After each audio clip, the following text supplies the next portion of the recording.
Hello and welcome to the Addicts Anonymous podcast. I'm your host, Jim R. Today is episode 75, and we're going to be interviewing Stuart L. How are you doing today, Stuart? I'm fantastic as usual. How about yourself? I'm doing well. So, as I say, let's dive in and get the party started. Tell us about growing up in your childhood. Well, my grandmother put a label on me, kind of like when I was growing up, because everybody else was like on mark, get set, go. But she said I was ready, go. And, you know, because in my thinking, it was like, if I needed to get somewhere, why don't I just get there so that I can get done what needs to be done and get it over with so I can come back to doing what I was doing before I started doing it. So, I was like just always kind of being beat down because people would tell me to do something and I did it right away, and they weren't really ready.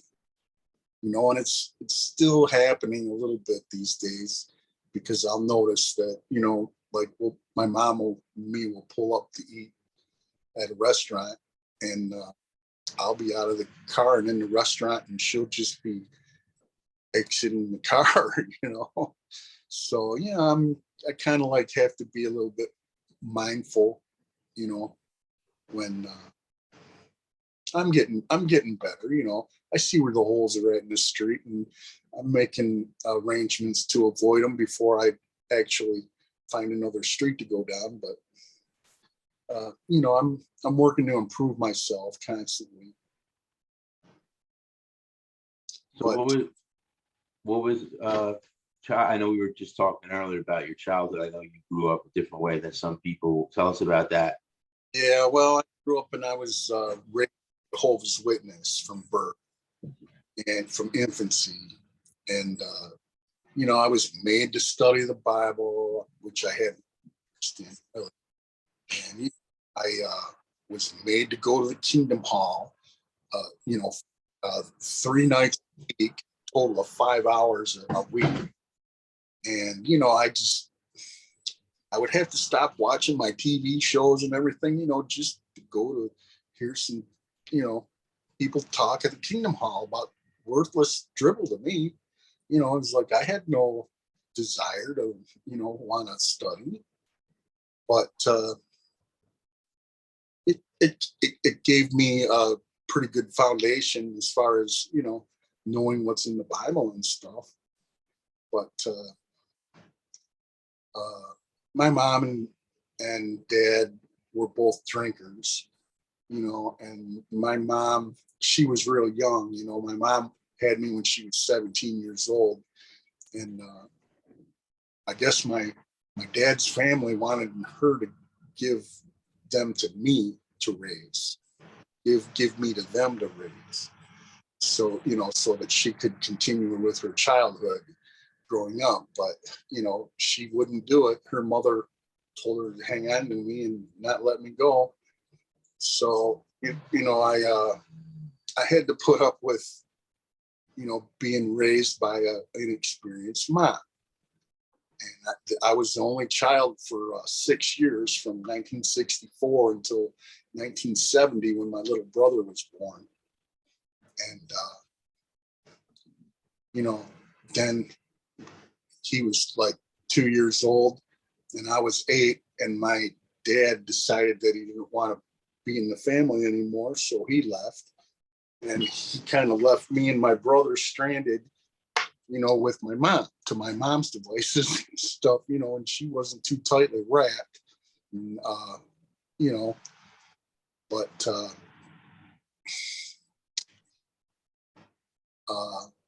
she would hit me with a lot of different things, coffee cord, actually what was available to her at the time.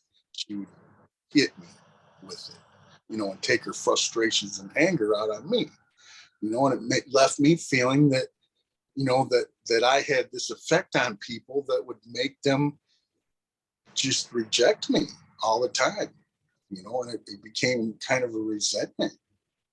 to where if I got rejected by people later on in life, it really caused me problems and issues, and then, so my dad, he immediately got married to another woman, and they were married for 2 years, and they had children, and, they lived in the suburb. Uh, and, she had 3 children, an older boy who was retarded, almost an adult, and then a 10-year-old girl and a 12-year-old girl. And, they were normally thinking and stuff, but they had a swimming pool, and I'd go over there on Sundays, from like 1 to 6 in the afternoon and spend time with them, and they became like my second family, even though I wasn't spending a whole lot of time with them, But in the meantime, my mom was single for a couple years, and then she got married to this guy who was working, having her be his third marriage, and he had some problems that we didn't know about, that my mom didn't know about, and the reason why he had to leave those 2 marriages, as a matter of fact, and but he took over the discipline from my mom, and because he was the head of the house, and the Jehovah's Witnesses believe that that the man is the head of the house, and but we didn't celebrate any of the holidays or anything, and the kids would come around at Halloween, and they'd be all dressed up in their costumes and stuff, and we wouldn't have any candy to hand out or anything, and kind of made them mad, and it was upsetting to me because it was like, why couldn't I dress up too?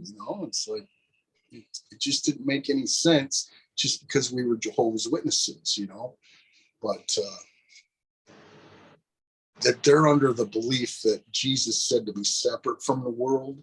So that means that they can't do the things that the pagan people do, the people that are going to be destroyed at Armageddon when Armageddon gets around to coming around.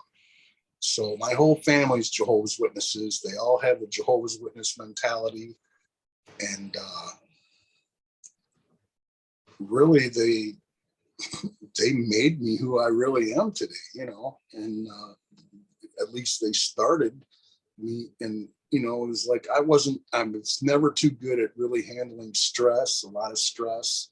So, I've learned how to avoid it later on in my life, but it took a while to get there. I'm 58 years old now, and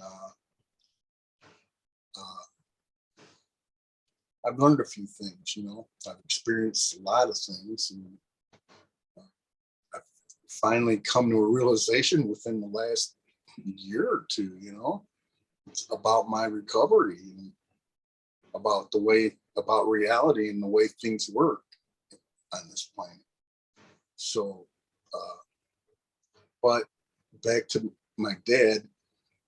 My dad was married to her for a couple of years, and when they were 12 years old, they got a divorce, and he stopped coming around, and I was left with just my mom and my stepdad, and my stepdad was a drinker. He drank quite a bit. He was an alcoholic, and he would really abuse the crap out of me. He'd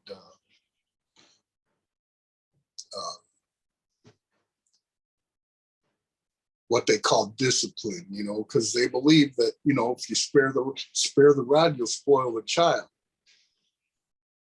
And that if the parent doesn't discipline his child, then that means that he doesn't care about him, and their ideas are kind of warped. And this is a Jehovah's Witness thing, that you should kind of be the aggressor. I mean, pardon me? It sounds like they're trying to tell you to be the aggressor, Well, with the children, I mean, they want you to show that you care about your child, you're going to discipline him. But back then in the 70s, it was discipline meant to beat the crap out of them, Yeah. and the more you beat them, the better they'd be. But, it just made me resentful. It gave me more reasons to want to get away from them. And I did get away from them. I ran away from home when I was 14 years old, and I never went back, just because I was done being abused and neglected, So, but I didn't realize that I was being abused and neglected at the time. I didn't find out until years later that was actually what I had been considered by the other people that, that analyzed situations and came up with their own theories and stuff, but so I didn't see my dad for like 3 or 4 years. And then one day I decided to do some investigative work myself, and I tracked him down at work because I knew he worked for General Motors. And so I called General Motors, and they gave me a number, and I called that number, and they put him on the phone, and I'm like, Dad, it's like, how the heck have you been? And it's like, at this time I'm, 13 and a half, almost 14 years old. And, so we made plans to get together. My family, he hadn't been around in so long that they were just telling me that I had, I didn't need to be around him and stuff like that. So, they were like, just stay away from him. Don't even bother contacting him or anything, but I love my dad, and I really wanted to be with him. So we made plans to get back together, and he started picking me and my brother up on Sundays again. And, I went over to where he lived at, and his wife lived with her brother, and her brother had a couple of older teenage boys that were like 16 and 17 years old at the time. And they got me started smoking pot. And I remember the first time I smoked pot, I felt it, and I laid back on the floor on the carpet, and I was thinking I was going to die because I'd never felt like that before, And I remember it was about the same time that I got drunk for the first time in my life. And,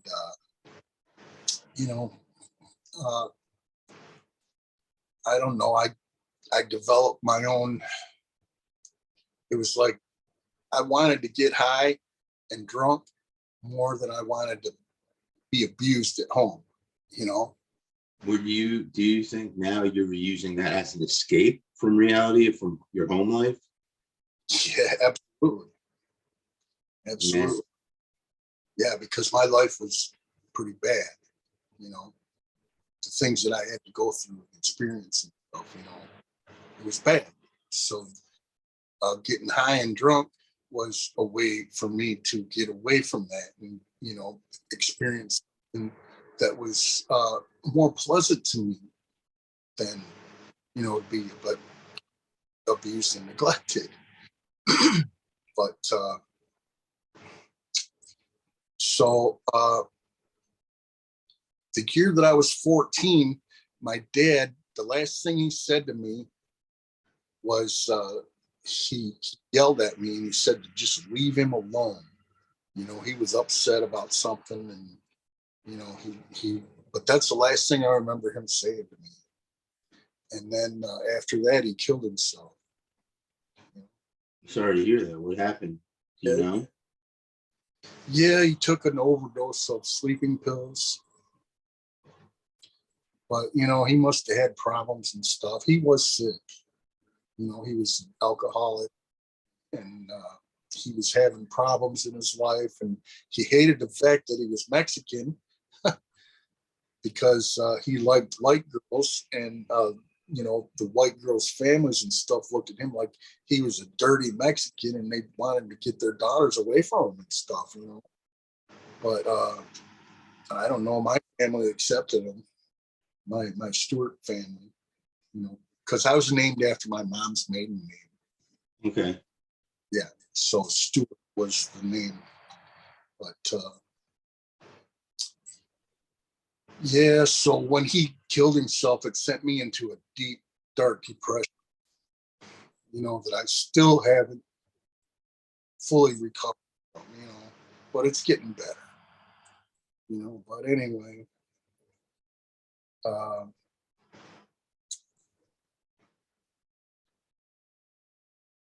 yeah, I stopped going to school and I started running away. I started hitchhiking all across the United States. I hitchhiked, I don't know how many times I hitchhiked from Michigan to Florida. I you couldn't hold me down anymore. I was just wild.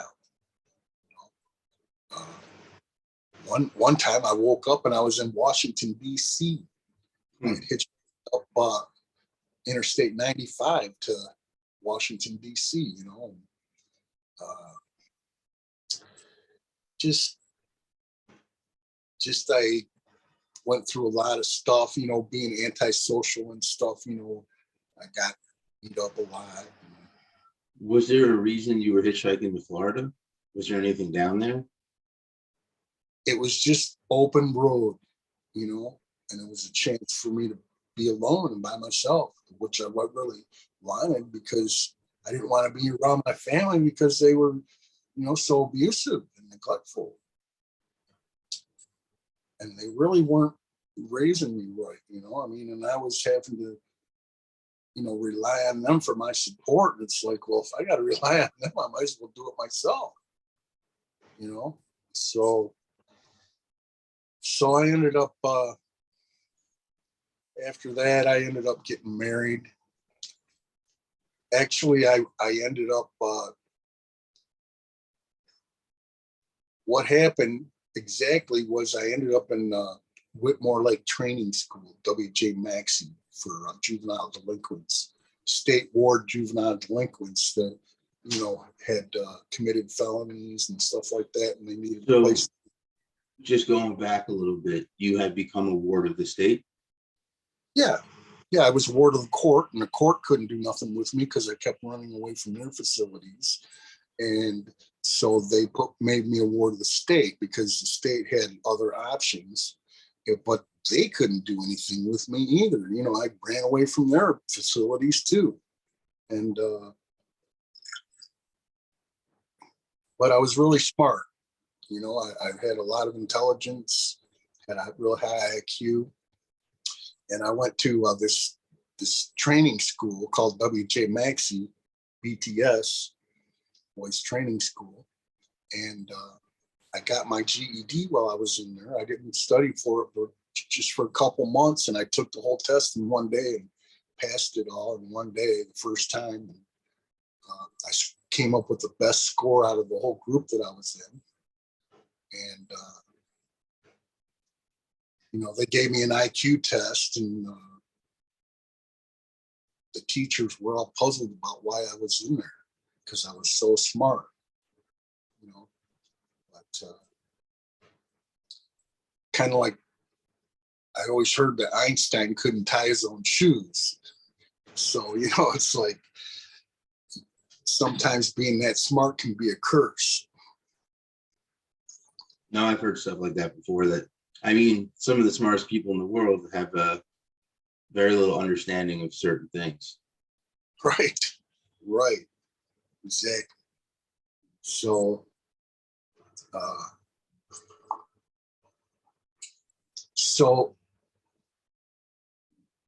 when I finally got back to my hometown, Pontiac, Michigan, I ended up taking a test with the state, and then a few days after that, I got drunk and I broke into the school across the street, and I was kind of like bouncing off the walls and stuff. It was an unoccupied school. It was a deserted school. What was the test you took for? It was just for basic education, to see how much I knew and stuff. But anyway, I went to jail And while I was in jail, I was in there for like 2.5 months. And one day at the exam for circuit, at the pretrial examination for circuit court, which is the final stages of your sentencing to figure out what your disposition is going to be about the things, about the crime that you committed. And I had broke into an unoccupied structure, so it wasn't really a violent crime or anything. And I was 18 years old. I had my 18th birthday in jail. And but they came to me and they said, Stuart, you took a test with the state of Michigan. You came in 32nd out of 3,000. And they said they want to send you to, they want to give you a scholarship to go to school, and they're going to pay you to go to school. So it was kind of like a job, going to school and learning. So they let me out of jail to do that, and I did that. I graduated from with electronics degree, and then after that, I got sentenced to 2 years probation. And so I got a job. I was working for a fast food joint, flipping hamburgers and stuff. And one day I overslept my alarm clock and I was late getting into work, and I got fired for it. So I was living at a place paying rent and stuff. And, I could no longer pay my rent because I didn't have a job. So I was, kind of reviewing my options. And the only option I could come up with was to go on the road again. So I went on the road, and I had the idea in my head to hitchhike to California. But I didn't really make it that far. As far as I made it was Fort Worth, Texas. And when I got to Fort Worth, Texas, there was so many jobs, they couldn't find enough people to do them. And I was in the perfect position. I had a driver's license that gave me a van to drive all these guys and stuff to the job. And, it was like, I was working. That was the important thing, was that I was working and doing something constructive with my life, and then Fort Worth, the people at the center where I was staying, they got tired of me because of the way I was and everything, so they told me to go to Dallas, which was 30 miles away. So I went to Dallas, working for the same company, and they had this bunkhouse in the back, and I'd work and pay the rent for the bunkhouse, and buy marijuana and stuff, and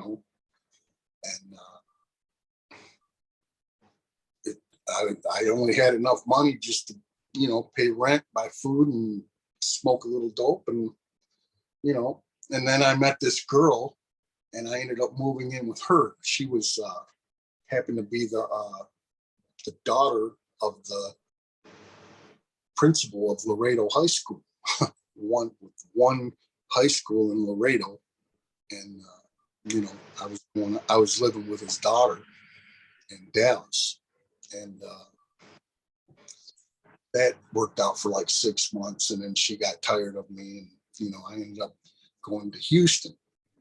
Hitchhiked down to Houston, and I got a job working for doing electronics, and then one night I got drunk and I crashed my car, and I drove it home. After I crashed it, I drove it home and parked it across the street from where my apartment was at.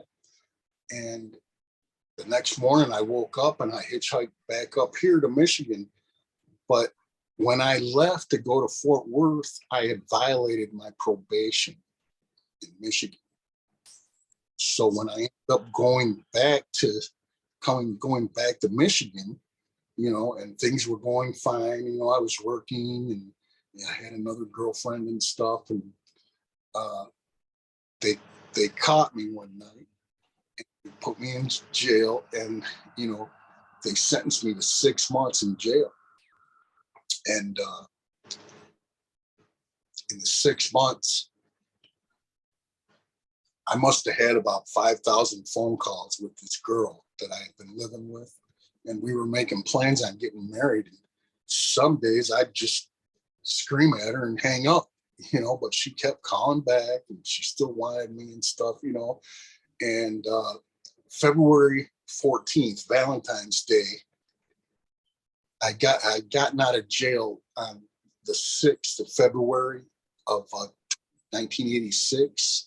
And on the Valentine's Day, just a few days later, I ended up getting married to her in a courtroom for the first time I was married. And she got this lawsuit, a big lawsuit, and we ended up moving down to Texas, back down to Dallas. And that's when I started using crystal meth. I was shooting that, and Who did you first use meth with? Like, who introduced you to it? I think it was this kid that was hanging around over at our house, because we were new in the neighborhood, and the kids are curious and they want to know about who's moving in and stuff. So Did your wife do it with you? yeah. Oh yeah. Yep. So I started learning how to cut trees when I was down there in 1984. And here it is, 1986, and I'm still cutting trees down. And so I stayed there from 86 to 90, shooting meth almost every day. And You said from 16 to 19? Pardon me? What age were you? Oh, I was, in 84, I was 20. So Okay. In 86, I was 22. And in 90, I was 26. And I came back up to Michigan, me and her. And there was no meth around then. So one day my stepbrother came over and he brought some crack cocaine with him, and I tried that. And it made me feel just like meth did but it was only lasting for like 15 minutes, and I was back to wanting to smoke some more. So, so I started my crack career in 1990,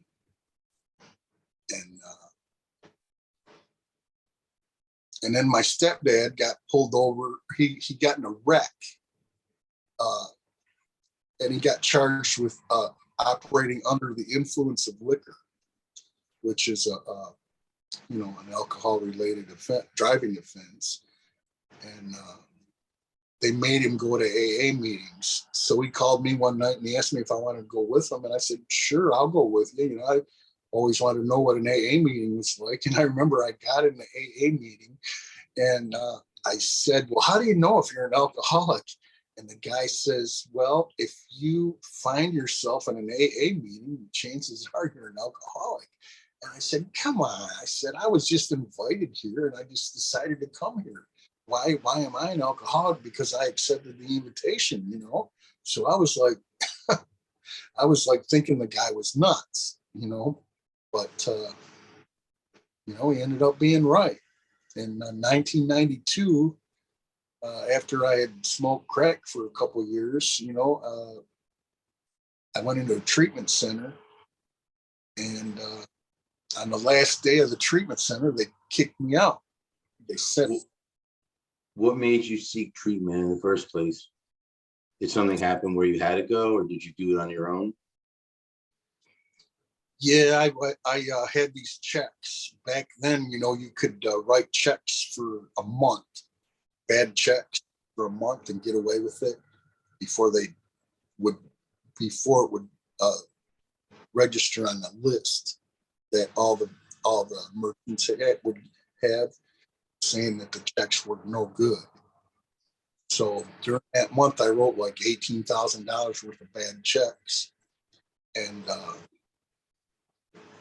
then the month was up and I couldn't write them no more. And I still had a bad habit. And I'm like, well, what am I going to do now? So it was recommended that I go into treatment. So I went into treatment. And I was in there with people who had smoked crack for 10, 15, 20, 30 years. And I'm thinking, man, well, I've only been smoking for a couple of years. And it's like, I like it. And why can't I, continue my crack smoking career, So, so they ended up discharging me out of the program. On the last day that I was there, I got taken out on a stretcher by paramedics on my way to the state hospital. And I got to the state hospital, and the state hospital said, well, there's nothing wrong with you. You're fine. So they cut me loose, and I was back out smoking crack again. And so it got to where I didn't have any other place to go. And my mom brought me home to her house. And but I could only stay there for a couple of days. She had to find some place for me to go. So I went into another treatment center. Well, actually, we went to this 3-quarter house in Pontiac, downtown. And they wouldn't accept me because I hadn't successfully completed a treatment program. Because even though I was in the Fox Center, they had, didn't complete me on the program because I, got taken off by paramedics. So, and I got kicked out of the program. So I ended up going into a treatment center in Bay City called Bay Haven. And I stayed there for 28 days and I completed the program. And then when I got out of there, I went back down to the 3-quarter house in Pontiac and they accepted me. So one day I was just out walking around in downtown Pontiac and I saw another treatment center. And I kind of liked that treatment center. So I joined that treatment center. And then I ended up moving out of the 3-quarter house and into the treatment center where I was at. And that treatment center, there was 2 guys there, Phil Wickersham and Ted Church. Phil Wickersham was a psychologist, and Ted Church was an old Sacred Heart counselor who was, he had retired from Sacred Heart being a counselor there, and he was kind of like just being there as a sidekick, but he was a counselor there in the program because he had his own office and stuff. And I remember he had this clock, this cuckoo clock, and it only had one arm on it, and it would go around in circles and stuff, like a regular clock, but it only had, I said, well, what's the point of having a clock like that? It was so funny. These people, the doctor would dress in 2 different colored socks, and he'd put his leg up on his other leg, kind of like, how they do it. They cock their leg and stick their foot up on the top of their other leg. And it was apparent that both socks were different, and we'd all get a big laugh out of that and stuff. I thought it was funny and everybody else did too. But, this guy would say like, oh, you're my twin brother, because, and then he'd explain, oh, well, we're all body, mind, and spirit. So that's what makes us all identical. So, they taught treatment directly out of the big book. If it wasn't in the big book, they didn't recommend it. Because he said that you could go and buy hundreds of dollars worth of self-help books and, do all this and that and other, and it wouldn't be as good of information as you would get out of buying a $5 big book, which is how much they were back then. But when I first got in there, they handed me a 4-step package, and every day they'd ask me if I had finished with my 4-step yet. And I finally got so tired of it that I just went ahead and did it. It took me a couple weeks to do it, and I had like 27 pages of resentments written down and stuff, but I remember I went ahead and finished it because I got tired of hearing them ask me. if I was done doing it. And I did a fifth step. And after I did the fifth step, I felt so much different. You know, I felt like I was I felt so much lighter, like somebody had taken and lifted a massive weight off of my shoulders, you know, and I felt like I was actually floating, walking down the hallway. I felt like I was floating like 6 feet above the ground because I felt so much different, you know, and I didn't realize then that was my spiritual experience. But, you know, the big book says that a spiritual experience is nothing more than a personality change sufficient to cover. So, you know, that was the beginning of changing of my personality, because I realized that, you know, that I had these character defects and that other people weren't responsible for creating my problems, which I thought that everybody was, you know. And I realized that I was the creator of my own problems. So I could never point my finger at other people after that and tell them, oh, well, you know, you're causing me problems and stuff, because it would make me think, well, you know, I created my own problem, you know. So I stayed clean for like a year and a half after that. And then I went back out and started doing my own thing again. But I was operating a tree service at the time. And I figured that I needed to make money. Making money was more important than, you know, continuing going to meetings and wasting all that time doing that and stuff. Just figured it was a waste of time. So, uh, so I was operating this tree service, you know, and it was hard because I didn't have any advertising other than, you know, my own mouth. You know, I'd drive up and down the streets looking for things that trees that looked full, and, you know, the broken branches and stuff. And I'd stop and I'd knock on the door and I'd ask them if they wanted to have any work done, you know. And most of the time they said no, but every once in a while somebody would say yes. And, you know, it was enough to keep me going, you know, in business. But then, so that's in the 90s, you know, and the 90s came and went, and you know, the double odds came and went. And in 93, well, in 1991, me and my first wife got a divorce, and I went the whole year of 92 and 93. And in 93, I was back down in Dallas. And when I was back down in Dallas, the police pulled me over and found out all these warrants for all these bad checks that I had written. So they extradited me back up to Michigan. And I got up there and I had like 6 checks, only 6 that they were prosecuting me for. And they were prosecuting me 2 at a time, two checks for each case. So that was 3 cases. So when I pled guilty to that, that put another 3 felonies on my record. So that meant that I had 4 felonies on my record then, because one from back when I was 18. And so I got married right after that in 1993. And me and her, we stayed together for 15 years until 2007. And then we got divorced. And she ended up introducing me to my third wife, my second wife. And she was like, my second wife was a witch, and she created a spell that would make her be who she was supposed to be in her life.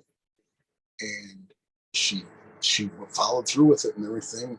And we ended up moving out of the house that we were in into a motel, and she introduced me to this girl that was there. And, you know, I ended up divorcing my wife and marrying this other girl. So, so in 2011, at the beginning in 2011, I had a nervous breakdown, and I didn't know it was a nervous breakdown back then. I just didn't know what it was, but I was in a coma for 4 days, and my wife came in to see me, and I didn't even know who she was. You know, I mean, I can remember that she came in to see me now, but I wasn't acting right at all. You know, because I was in a coma. I was still in a coma, and I was being able to, you know, do things. And when I finally came to 4 days later, I was restrained to the bed. My arms were tied down and my legs. And they said the reason why was because I kept ripping out my IVs. But they said, if you're back to your normal senses now, we'll take them off. So they did, you know, but I remember I lost my ability to communicate. I couldn't even hardly tell you my own name, is how bad it was. And, you know, it stayed that way for you know, for a couple more years, a few more years, matter of fact. And then in 2014, I got caught with 0.9 grams of cocaine by the police. And I didn't want to go to prison, so, because I'd never been to prison before. And so I went into treatment. I went into another treatment center. And, you know, I haven't stuck a needle in my arm since then. So, but I had 2 years clean, and I ended up violating the probation that I got put on. And I got sent to prison anyway. I was sentenced to 22 months to 15 years, and I had 2 years clean. And I'm wondering, well, why in the heck would my higher power send me to prison for, you know, for a couple years when I got 2 years clean and sober, you know? But I realize now what it was, you know, that my higher power wanted me to have that experience so that I could help other people that had also been in that situation, you know, help them, show them the way out, you know. So I remember at the end of the 22 months, you know, everybody else was getting out on the day that, you know, that the earliest release date was. And I was still having to go to this class that the parole board wanted me to take for like another 20 days. So I successfully completed the course that they had wanted me to take, and I'm just waiting around thinking I'm going to get out of jail soon. But a month later, I got this letter from the parole board, and the parole board said, well, in a couple more months, we're going to put you on parole, but we're going to send you to another prison where you're going to be on parole, and you're going to do this 3-month program. And when you get done with the 3 months, we're going to let you out, and you're going to be on parole for another 9 months. So people in the program, this program that I was in, they watched me take notes every single day. And after 2 months of taking notes, they came to the conclusion that the notes that I was taking could possibly violate the confidentiality agreement that I had agreed that I wouldn't violate. You know, when confidentiality agreement for what? For not telling people about what was going on in group. Okay. Yeah, they said, well, if you go telling other people about what is said in group, that we're going to kick you out and you're going to violate your parole. Oh, you mean if you talk about other people and what they shared? Yeah, so I never did, you know, but I was taking notes, and the notes that I was taking, if somebody had read them, they would have known the things that were said. I didn't realize that. when I was writing that down, you know. So they ended up kicking me out of the program. It violated my parole. I got sent back to prison, and the parole board gave me an additional year for just for taking notes. I mean, I didn't even violate the law or nothing, you know. And I remember I took the paper back with me that said that I had to do another year for taking notes, and I was showing the correctional officers there at the prison and stuff, and they were like shaking their head, you know. The one correction officer told me that I had missed hitting a 15-yard field goal, you know. But it was crazy and stuff. But you know, it was that year, that extra year, that really set my life straight.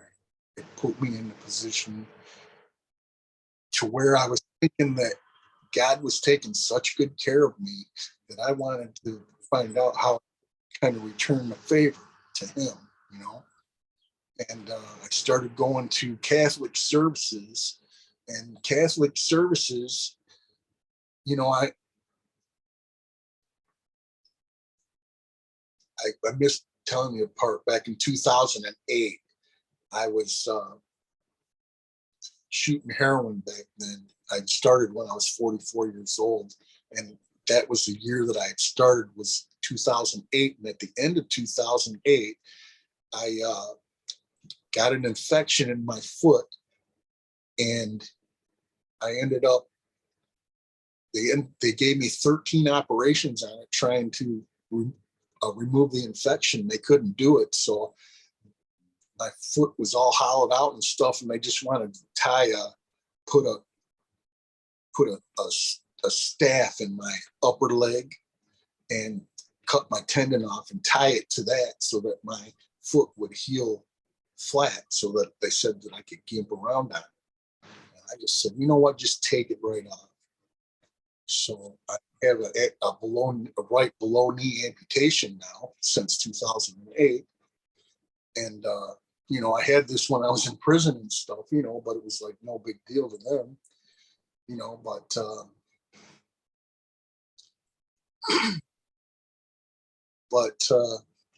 so I was in Catholic services, and Catholic services, they want you to get down on the floor, you know, and pray, and, you know, say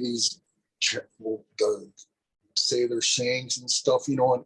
And in Protestant church, they don't make you do none of that. You can just sit there and, you know, kind of relax and listen to what the preacher's saying, you know, and go about your business when you're done. But the Catholics, they wanted you to do something more. So I'm tempted just to leave the Catholics and go back over to the Protestants. But for some reason, I just decided to stay with the Catholics. And, you know, it started getting easier for me to get down on my knees and stuff 3 times you know, in a meeting. And, you know, I'm like, I can do this, you know. And so I learned I learned most of the things that the Catholics were trying to teach me. And, you know, I memorized the rosary and all of the decades and all of the mysteries, all of the prayers that go along with saying the rosary. And when I take my walks in the morning, I'll say the rosary, you know, and it will help me with my day, you know.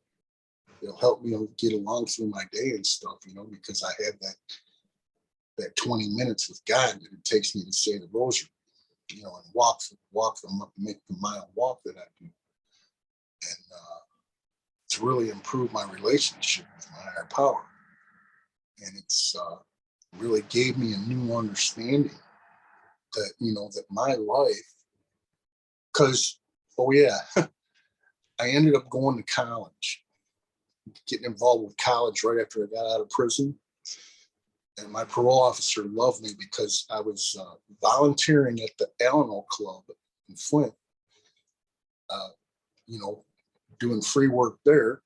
And then I was going to college too, you know, taking my classes to get my my degree in business administration. And so I ended up completing my parole, and I'm still going to college, and I graduate in May next month. I graduate and with my associate degree, and then I've already been approved for my to go on to my bachelor's degree. And I'm finding myself on a dean's list because I have a 3.86 grade point average now. Oh, that's amazing. Yeah, it actually is. It's amazing the things that we can accomplish in recovery. Sure it is. So I've come to realize in business administration, they teach you that before you start a business, want it to be successful, you'll sit down and you'll brainstorm all of the things that could potentially go wrong. And you'll have a plan in place to execute if that wrong happens, if it happens.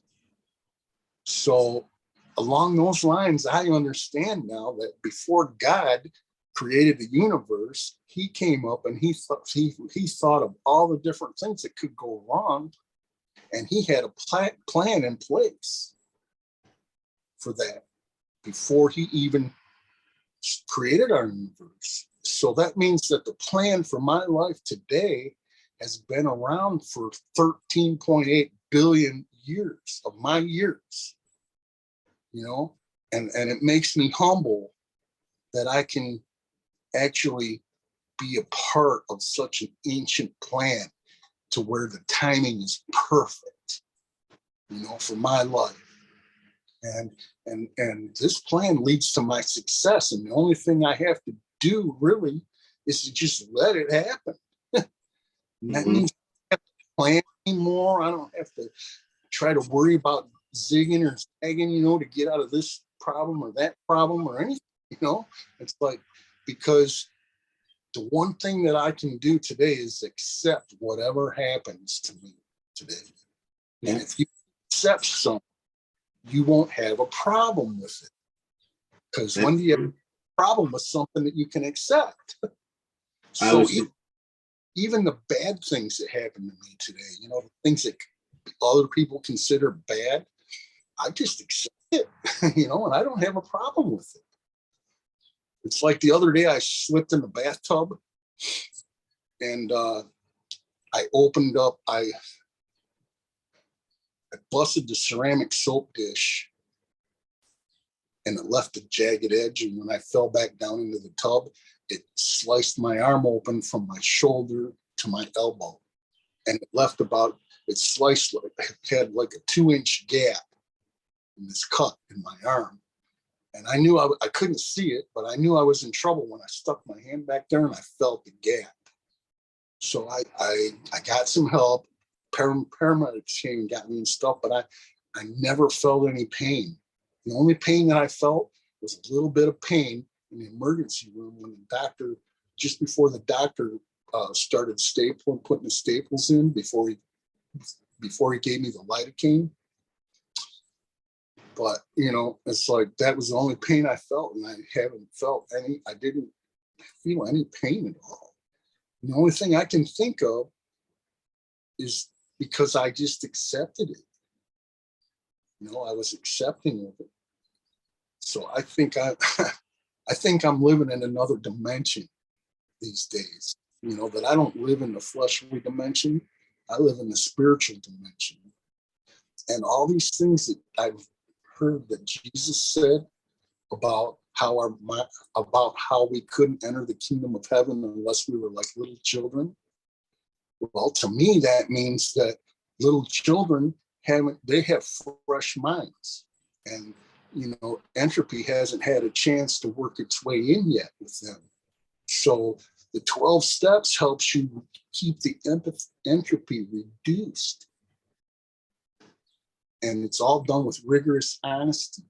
See, to me, rigorous honesty is more than just always telling yourself the truth and not believing lies. to me, rigorous honesty means that if something is out of place, put it where it goes, put it where it belongs. And when after a while and you have everything where it belongs, then you can really be truly sit back and relax because you know everything is taken care of and don't have a big chore ahead of you in the future, take care of, because that's what really causes us to stress out and stuff is when things are out of place. So, there's that. And then that's probably the biggest issue that I have is making sure, that everything's kept in its proper place. So you told us how you got sober.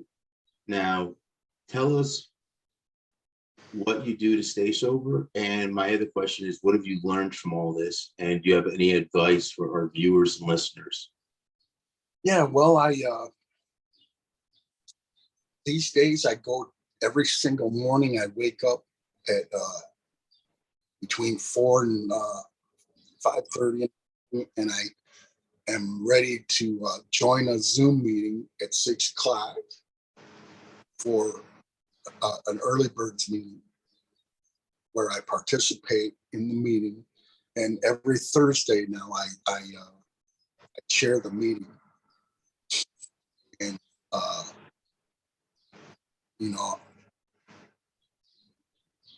I'm constantly on Facebook in the 12-step groups,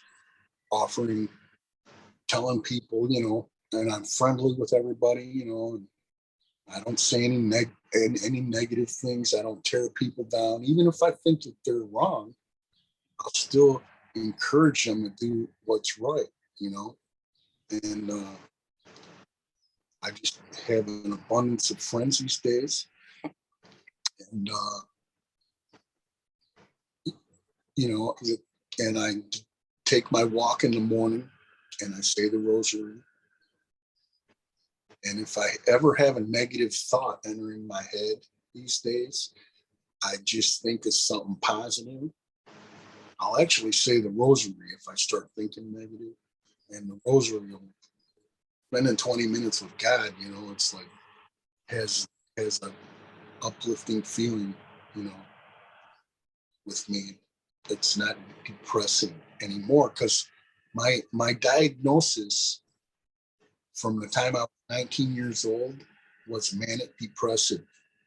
And then after that, and after my nervous breakdown in 2011, I got the diagnosis of being majorly depressed.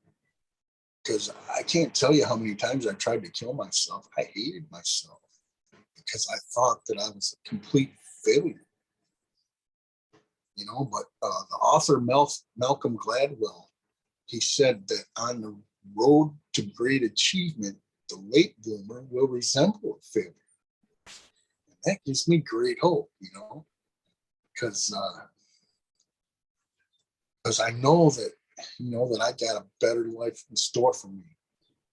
And it's only getting better and better and better with my relationship with my higher power and by working the 12 steps, keeping it, I incorporated the 12 steps into my life. I'm constantly meditating and, watching myself and helping others.